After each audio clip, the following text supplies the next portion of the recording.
Hello. So a while ago, I went on the journey to expand my reading, to expand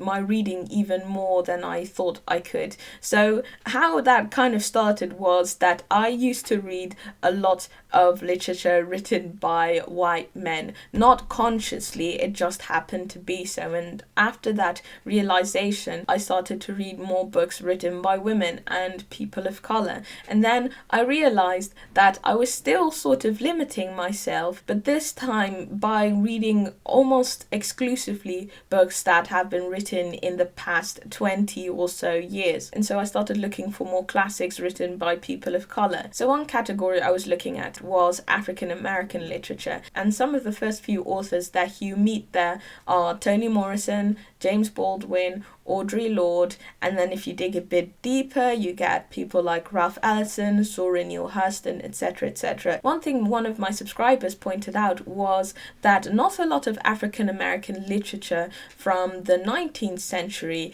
gets read. And so I thought, yes, you're totally right, let me look into that. And I found it rather challenging to find those type of books. But now for the past couple of months that I've been actively searching for like obscure and lesser known literature, it has become easier to find these works. So I thought, why not share a couple of African American pieces of literature that came out before the Harlem Renaissance, so works from the 19th century and very early 20th century. The first one is Imperium in Imperio, written by Sutton E. Griggs, and this was self-published in 1899. This is an account written by a man called Belmont. He is a black educated man living in the Jim Crow era, and he finds out that there is a black-operated shadow government, complete with Senate, operating in Waco, Texas. Hence the title Imperium in Imperio. The book recounts Belmont's experience discovering this government, as well as his time in it and the struggles that he faced. Griggs is actually said to have been not that great of a writer.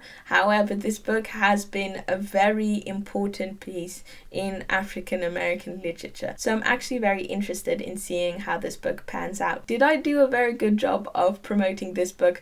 I don't know. I think the premise is very interesting. Moving on to a more known piece of literature, we have The Souls of Black Folk by w.e.b. Du Bois. And this text is actually a foundational piece of sociology, as well as a very important piece of African American literature. It consists of, I believe, 14 essays, and in it he examines the lives of black people in post-Civil War America. Du Bois has had such a huge role in African American and American history. Having earned 2 bachelors, he was also the first black person to receive a PhD from Harvard, and he also co-founded the NAACP, as well as the organization's magazine called The Crisis, which also happens to be the oldest black publication in the world. Then I have another piece of fiction, Of One Blood or The Hidden Self by Pauline Hopkins, and this was actually first serialized in the Colored American magazine from November 1902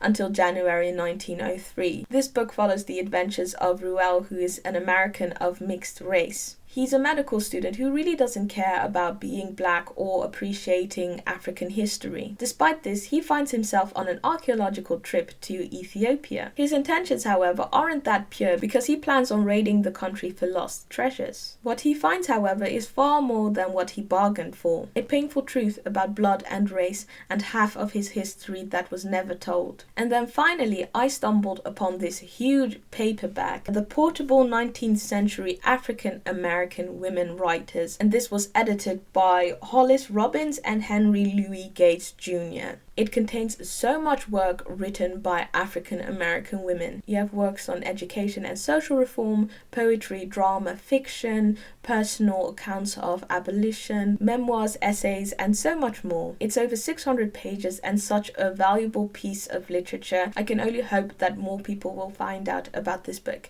Anyway, those were the 4 I wanted to talk about. Thank you very much for watching, and I hope to see you in another video.